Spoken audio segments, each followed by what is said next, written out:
Musiklar oynayın.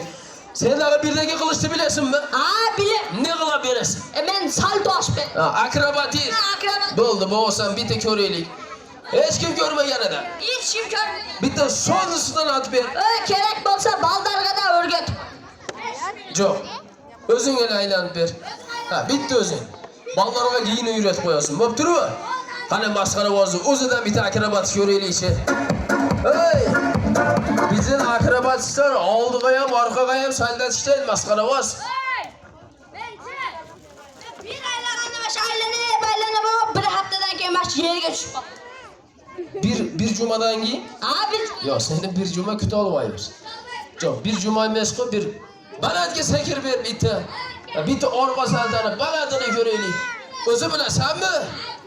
Buldu baba sen. Keti köreylik baba sen kara. Bu nima bo'ldi? Aha. Akçasını kim verir?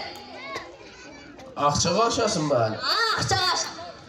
Bugün bekarga koy ver o. Yo bu men. Bo'ldi, men beraman akçani. Bo'ldi. Qancha berayım? 500 so'm. Bo'ldi. 500 so'mlarmi? Agar saldan elga yoqsa men senga 1000 so'm beraman. 1000 so'm. 1000 so'mni men beraman. Qani ko'raylikchi bo'lmasa, qani.